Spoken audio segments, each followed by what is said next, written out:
എൻ്റെ അടുത്ത് വരുന്നവരോട് ഞാൻ എപ്പോഴും പറയാറുണ്ടെന്നറിയോ, നിങ്ങൾ ഈ എവിടെ കിട്ടും രക്ഷ? ജിനുവച്ചൻ്റെ അടുത്ത് പോയാൽ പ്രാർത്ഥിച്ച സാധനം കിട്ടുമോ? ജിനുവച്ചൻ്റെ അടുത്ത് പോയാലും ഏത് ധ്യാന കേന്ദ്രത്തിൽ പോയാലും ഏത് അച്ഛൻ്റെ അടുത്ത് പോയാലും അവരെല്ലാവരും നിങ്ങളോട് പറയാൻ പോണ കാര്യം തൊട്ടാ എന്താ എന്താ പ്രാർത്ഥിക്ക്. വേറെ എന്തെങ്കിലും പറയോ? അങ്ങോട്ട് പറയോ? ഇല്ല. ഇപ്പോഴെങ്കിലും ശബ്ദം വന്നൂല്ല. ഏത് അച്ഛൻ്റെ അടുത്ത് നിന്നാലും ഏത് ധ്യാനഗുരുവിൻ്റെ അടുത്ത് നിന്നാലും എത്ര വലിയ തീർത്ഥാടന കേന്ദ്രത്തിൽ പോയാലും നിങ്ങളോട് എല്ലാവരും പറയാൻ പോണത് ഒറ്റ കാര്യമുള്ളൂ, മക്കളെ പ്രാർത്ഥിക്ക്. അത് നിങ്ങൾക്ക് ഇവിടുന്ന് ചെയ്തുകൂടെ? എന്തിനാ ഓടി കിടക്കണേ? ഈ എവിടെ കിട്ടും രക്ഷ? ഓട്ടോണ്. ആ അച്ഛൻ്റെ അടുത്ത് പോയാൽ കിട്ടുമോ? ഈ അച്ഛൻ്റെ അടുത്ത് പോയോ? ഒരച്ഛൻ്റെ അടുത്തും പോണെങ്കിൽ പോണ്ടാന്നൊന്നും ഞാൻ പറഞ്ഞിട്ടില്ല. ഞാൻ ചോദിച്ചോട്ടെ, ഒരു പ്രശ്നം വരുമ്പോഴേക്കും ധ്യാന കേന്ദ്രത്തിലേക്ക് ഓട്ടാ. ഇപ്പോൾ അണക്കരയുണ്ട്, അല്ലെങ്കിൽ ഞങ്ങളുടെ ധ്യാന കേന്ദ്രങ്ങളാട്ടോ. നിങ്ങളുടെ ഏത് ധ്യാന കേന്ദ്രങ്ങളാ പറഞ്ഞേ? പറ. ദർശനയോ? പറ. കൃപാസനം. നല്ല കാര്യം. അടുത്തത് കൃപാസനം. അടുത്തത് ഒരു ധ്യാന കേന്ദ്രം. ഇനി അടുത്ത ധ്യാന കേന്ദ്രം പറയ്. ഇപ്പം ഞങ്ങളുടെ 2-3 ധ്യാന കേന്ദ്രങ്ങൾ ഞാൻ പറയാം. കൃപാസനം ഉണ്ട്, അണക്കരയുണ്ട്, അട്ടപ്പാടിയുണ്ട്. പോകുന്നവരൊക്കെ പൊക്കോ, അച്ഛൻ പോണ്ടാന്നൊന്നും പറഞ്ഞിട്ടില്ല. ഞാനൊരു സിമ്പിൾ കാര്യം ചോദിച്ചോട്ടെ, ഈ തൂങ്ങിക്കിടക്കണ കർത്താവ് തന്നെയല്ലേ ഈ കൃപാസനത്തിലുള്ള ആണോ? ഉത്തരം പറ. അല്ലെങ്കിൽ നിങ്ങളല്ലാന്ന് പറഞ്ഞോ? ഈ കർത്താവ് അല്ലാതെ വേറെ കർത്താവാണ് അവിടെ ഇരിക്കണമെങ്കിൽ നിങ്ങളല്ലാന്ന് പറഞ്ഞോ? ആണോ അല്ലയോ? അതെ. നമ്മുടെ മുമ്പിലിരിക്കുന്ന ഈ മാതാവ് തന്നെ, ഈ മാതാവിൻ്റെ വേറൊരു വകഭേദം കേട്ടോ, അത്രേ ഉള്ളൂ. ഈ മാതാവ്, ഈ കൃപാസന മാതാവ് വേറെ. ഈ മാതാവ് ഏതാ മാതാവ് എന്ന് പോലും അറിയാൻ പാടില്ല. അത് ഏത് മാതാവാ? ഇത് ഫാത്തിമ മാതാവാണോ? ഫാത്തിമ മാതാവാണത്? എന്തെങ്കിലും ആവട്ടെ, ഏതെങ്കിലും മാതാവ് കേട്ടോ. ഒത്തിരി മാതാവുണ്ട് കേട്ടോ. കർമ്മലീത്ത മാതാവ്, ഒത്തിരി മാതാവുണ്ട്. ഒത്തിരി മാതാവിനെ നമുക്ക് കാണാൻ പറ്റും. അപ്പം നിങ്ങൾ ചിന്തിക്കുന്ന കാര്യം, ആരോഗ്യ മാതാവ്. ഇപ്പോൾ വേളാങ്കണ്ണി പോയി ഏത് മാതാവാ? ആരോഗ്യ മാതാവ് കേട്ടോ. കാരണം ഒത്തിരി മാതാവുണ്ട്. ഈ മാതാവ് എല്ലാം ഒരു മാതാവല്ലേ? ആണ്. ഞാൻ ചോദിച്ചോട്ടെ, ഇവിടെ ഇരിക്കണ മാതാവും കൃപാസനത്തിലുള്ള മാതാവും തമ്മിൽ വ്യത്യാസമുണ്ടോ? ഇല്ല. കൃപാസനത്തിലുള്ള മാതാവിനെ കൃപാസന മാതാവ് എന്ന് വിളിക്കണു, അത്രേ ഉള്ളൂ. അച്ഛന് ഇപ്പോഴും പോകണ്ടെന്ന് പറഞ്ഞിട്ടില്ല കേട്ടോ. പൊക്കോ. ജിനുവച്ചൻ ഇത് പറഞ്ഞു, അടുത്ത ട്രോള് വരും, അതുകൊണ്ടാ. പൊക്കോ. ഞാൻ ചോദിച്ചോട്ടെ, ഇവിടെ ഇരിക്കണ മാതാവും നിങ്ങൾ ഏത് പള്ളി പോയാലും ഏത് ധ്യാന കേന്ദ്രത്തിൽ ഇരിക്കണ മാതാവും സെയിം അല്ലേ? അതെ. നിങ്ങളുടെ വികാരേച്ചന് അർപ്പിക്കണ വിശുദ്ധ കുർബാനയും അവിടെയുള്ള കൃപാസനത്തിലുള്ള ജോസഫ് അച്ഛന് അർപ്പിക്കണ വിശുദ്ധ കുർബാനയും ഒന്നല്ലേ? അതെ. പിന്നെ എന്തൊട്ട് വ്യത്യാസം ഇപ്പൊ കിട്ടണേ? നിങ്ങൾ ചിന്തിക്കേണ്ട കാര്യമാണ്. എനിക്ക് അല്പമൊന്നും ഉണ്ടെന്നറിയോ, ഒരു പ്രശ്നം വന്നാൽ ധ്യാന കേന്ദ്രത്തിലേക്ക് ഓട്ടോണ്. ഓടിക്കോ, പോക്കോ, പോണ്ടെന്ന് ഞാൻ പറഞ്ഞിട്ടില്ല. പക്ഷെ എനിക്കൊരു എക്സ്പ്ലനേഷൻ എന്താ? ഇവിടെ ഇരിക്കണ കർത്താവ് അവിടെ ഇരിക്കണ കർത്താവ് ഒന്ന് തന്നെ. ഇവിടെ ഇരിക്കണ മാതാവ് അവിടെ ഇരിക്കണ മാതാവ് ഒന്ന് തന്നെ. നമ്മുടെ ടെറിയച്ചനെ അർപ്പിക്കുന്ന വിശുദ്ധ കുർബാനയും അവിടെയുള്ള ജോസഫ് അച്ഛനെ ഏതൊക്കെ അച്ഛന്മാരെ അർപ്പിക്കുന്ന വിശുദ്ധ കുർബാനയും ഒന്ന് തന്നെ. വചനവായനയും ഒന്ന് തന്നെ. പുണ്യാത്മാക്കളും ഒന്ന് തന്നെ. അന്തോണീസും ഒന്ന് തന്നെ.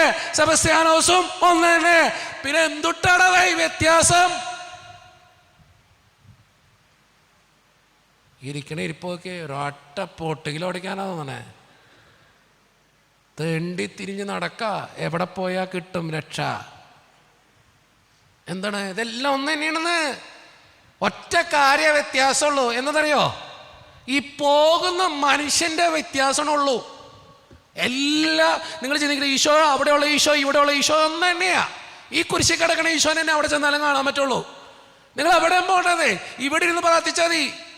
പൊക്കോട്ടോ, പോണ്ടെന്ന് പറഞ്ഞിട്ടില്ല കേട്ടോ, പൊക്കോ. എനിക്കിപ്പോൾ ഇത് പറയുമ്പോൾ തന്നെ അടുത്ത് വരും, ജിനുവച്ചൻ പോണ്ടെന്ന് പറഞ്ഞു. ഇല്ല, ഞാൻ പോണ്ടെന്ന് പറഞ്ഞോ? ഉത്തരം പറ. പോണ്ടെന്ന് പറഞ്ഞോ? ഇല്ല. എൻ്റെ മക്കൾക്ക് സാക്ഷിയാണല്ലോ, ഉറപ്പല്ലേ? അച്ഛൻ പോണ്ടെന്ന് പറഞ്ഞിട്ടില്ല, പോണ്ടെന്ന് പറഞ്ഞിട്ടില്ല. നിങ്ങൾ പോകണേനൊന്നും അച്ഛനെതിരില്ല, പക്ഷെ പൊക്കോ. പക്ഷെ ഞാൻ ചോദിക്കുന്നൊരു ചോദ്യം ഇത്രേ ഉള്ളൂ, ഇവിടെയുള്ള കർത്താവ് അവിടെയുള്ള കർത്താവ് ഒന്ന് തന്നെ. നിന്റെ വീട്ടിലിരിക്കണ ഈശോയോ അവിടെയുള്ള ഈശോയോ ഒന്ന് തന്നെ. പ്രാർത്ഥിക്കുന്ന നിനക്കാണ് വ്യത്യാസം, അല്ലേ? പ്രാർത്ഥിക്കുന്ന നിനക്കാണ് വ്യത്യാസം. നിങ്ങൾ ധ്യാന കേന്ദ്രത്തിൽ പോയി പ്രാർത്ഥിക്കാൻ പറഞ്ഞാൽ എങ്ങനെ പ്രാർത്ഥിക്കും? അത് രണ്ട് കരൊക്കെ വിരിച്ച് പിടിച്ച് കണ്ണീരോടെ നിലവിളിച്ച് ദൈവമേ ഇപ്പൊ ദൈവത്തെ പിടിച്ച് വലിച്ച് താഴേക്ക് ഇറക്കണ രീതിയിൽ പ്രാർത്ഥിക്കും. ഇവിടെ ഇരുന്ന് പ്രാർത്ഥിക്കാൻ പറഞ്ഞാൽ എങ്ങനെ പ്രാർത്ഥിക്കും? എങ്ങനെ പ്രാർത്ഥിക്കും? അത് കൈ പൊന്തത്തില്ല, വേണ്ടത്ര വിശ്വാസം ഇല്ല. നമ്മുടെ കർത്താവിന് വേണ്ടത്ര പോരാ കേട്ടോ. ഈ തൂങ്ങി കിടക്കണ കർത്താവ് പോരാ, കൃപാസനത്തിലെ കർത്താവ് തന്നെയാണ് ഒരു ശക്തി ഉള്ളൂ കേട്ടോ.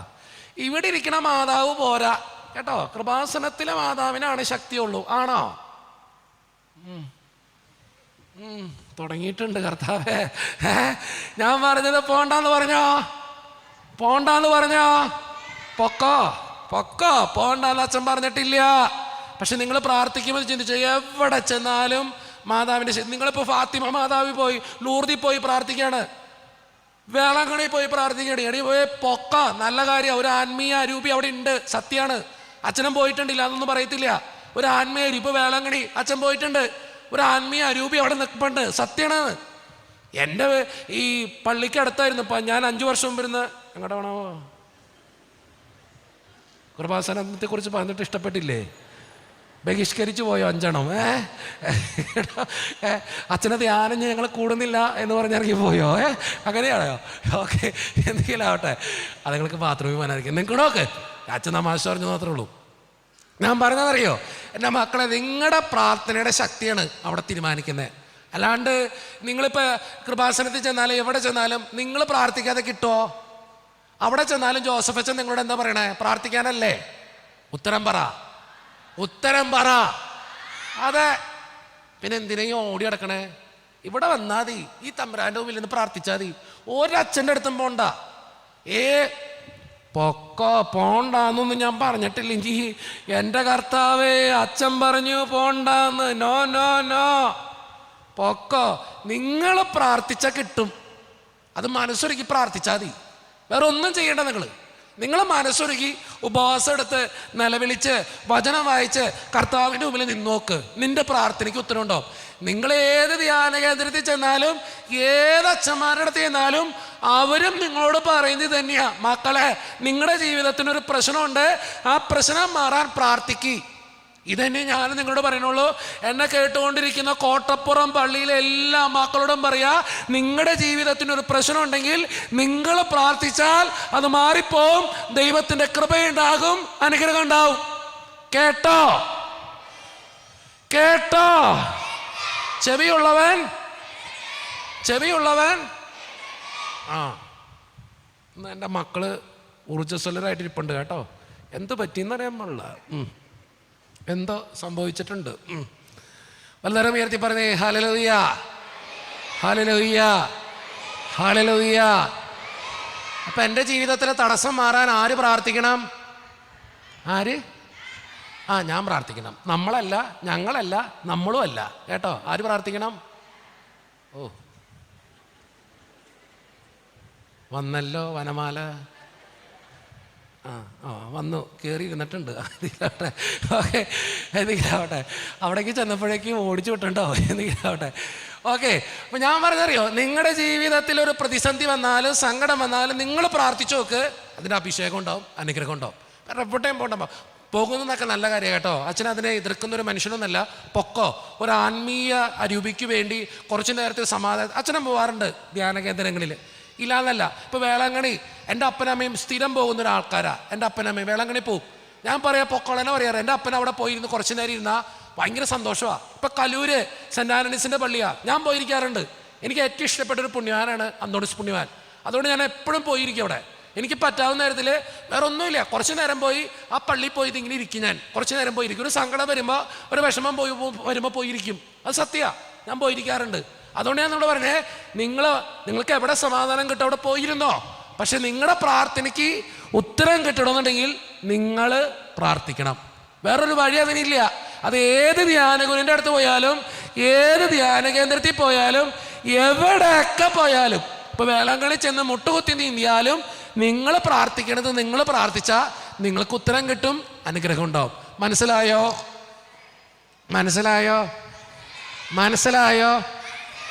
പലതരം ഉയർത്തി പറഞ്ഞേ ഹല്ലേലൂയ, ഹല്ലേലൂയ, ഹല്ലേലൂയ. അതുകൊണ്ടാണ് ബൈബിളിൽ വളരെ സുന്ദരമായിട്ട് പറഞ്ഞു വെച്ചിട്ടുണ്ട്, പ്രാർത്ഥനയും ഉപവാസവും ഒന്നും കൂടാതെ ഈ വകകളൊന്നും പുറത്തു പോകില്ല കേട്ടോ. എപ്പോഴും ചിന്തിച്ചോ ആ വചനം. പ്രാർത്ഥനയും ഉപവാസവും എപ്പോഴും മനസ്സിൽ ഓർക്കേണ്ട കാര്യം. ഈ രണ്ട് കാര്യങ്ങൾ ഭയങ്കര ശക്തി. അതിന് പ്രാർത്ഥനയ്ക്ക് ശക്തിയാ, ഉപവാസത്തിന് ഭയങ്കര ശക്തിയാ കേട്ടോ. എല്ലാം തിന്നുകൂട്ടി വയറ് ഇത്ര പോലെ കെട്ടിവെച്ചിട്ട് കർത്താവേ എന്ന് പ്രാർത്ഥിച്ച ജന്മത്തെ കിട്ടില്ല കേട്ടോ, ജന്മത്തെ കിട്ടത്തില്ല. ഞാൻ കാര്യമായിട്ട് പറയാം. എന്നാൽ നീ കുറച്ചുകൂടെ ഒരു സഹനം എടുത്ത്, ഇച്ചിരി പെയിൻ എടുത്ത്, കൈക്ക വേദനിച്ച് കണ്ണീരോടെ, നിങ്ങൾക്ക് പണ്ടൊക്കെ നമ്മളെ ഈ ആൾക്കാർ, ഞങ്ങളിപ്പോൾ മലയാറ്റൂർമലയൊക്കെ കയറുമ്പോൾ നമുക്ക് കാണുന്നൊരു കാഴ്ചയുണ്ട്. പണ്ടൊക്കെ, ഇപ്പം കുറവാ, ചില മനുഷ്യർ മുട്ടുകുത്തി കയറും മല. ചില സ്ഥലമൊക്കെ എത്തിക്കഴിയുമ്പോൾ കുരിശിൻ്റെ വഴിയുടെ ഓരോ സ്ഥലത്ത് നമ്മൾ മുട്ടുകുത്തി വെക്കും, കാര്യങ്ങൾ പിരിച്ചു പിടിച്ച്. ഞാൻ പറയാം, അവൻ്റെയൊക്കെ ജീവിതത്തിൽ ദൈവം കൊടുക്കും, അനുഗ്രഹം കൊടുക്കും. അവൻ്റെ കണ്ണീരും അവൻ്റെ വേദനയും അവൻ മുട്ടുപൊട്ടി അവൻ പ്രാർത്ഥിച്ച കുരിശിൻ്റെ മല കയറുമ്പോൾ ഒത്തിരി അനുഗ്രഹം കിട്ടും. എനിക്ക് നിങ്ങളോട് പറയാൻ തന്നെയാണ്, ചില പെയിനുകളൊക്കെ എടുത്ത് പ്രാർത്ഥിച്ചു നോക്കിയേ, നിങ്ങൾ പ്രാർത്ഥിക്കണ കാര്യം നിങ്ങൾക്ക് കിട്ടൂന്നേ. എനിക്ക് നിങ്ങളോട് പറയാനുള്ള കാര്യം, ഈ എഴുതി തന്ന എല്ലാ നിയോഗങ്ങളും നിങ്ങൾക്ക് കിട്ടിയിരിക്കും. പക്ഷെ നിങ്ങൾ പ്രാർത്ഥിക്കണം, മനസ്സൊരുക്കി പ്രാർത്ഥിക്കണം. അത് ചിലപ്പോൾ 10 ദിവസം കൊണ്ട്. നമ്മുടെ ഒരു കുഴപ്പമെന്നറിയോ, ഇപ്പം കിട്ടത്തില്ല, ഇപ്പം സാധിച്ചു കിട്ടണം, സാധിക്കത്തില്ലെന്ന്. ഇതിപ്പം സാധിച്ചില്ലെങ്കിൽ പ്രശ്ന. അങ്ങനെ ഒന്നും ഒരു കാര്യം കിട്ടത്തില്ല. ദൈവം തീരുമാനിക്കുന്ന ഒരു സമയമുണ്ട്. അതുകൊണ്ടാണ് ഞാൻ ഇന്നലെ പറഞ്ഞേ, നമ്മൾ ഇന്നലെ പഠിക്കാൻ 2 കാര്യങ്ങൾ പറഞ്ഞിട്ടുണ്ടായിരുന്നു. ഏതൊക്കെയാ? അബ്രാഹത്തിന്റെ ദൈവം. എന്തുട്ടാ അബ്രാഹത്തിന്റെ ദൈവം? ഉച്ചത്തി പറ.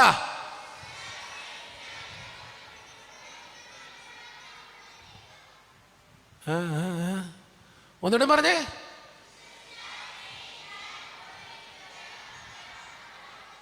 ഈ പിള്ളേർക്ക് മാത്രമേ ശബ്ദമുള്ളൂ, കാരണന്മാരൊക്കെ എന്തിനിരിക്കണതാ? ഒന്ന് പറഞ്ഞേ, എന്താണ് അബ്രാഹത്തിന്? പിള്ളേർ മിണ്ടുണ്ട് കേട്ടോ, എനിക്കറിയാം എൻ്റെ മക്കൾ നല്ല മക്കളാണ് കേട്ടോ. കാരണന്മാർ മാത്രം പറഞ്ഞേ, എന്താണ് അബ്രാഹത്തിന്റെ ദൈവം?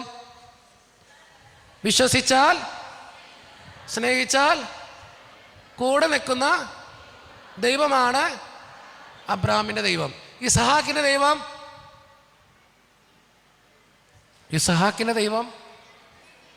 എൻ്റെ ജീവിതത്തിൽ കൃത്യസമയത്ത് ഇടപെടുന്ന ദൈവമാണ് ഇസഹാക്കിന്റെ ദൈവം. ഒന്നുകൂടി പറഞ്ഞേ.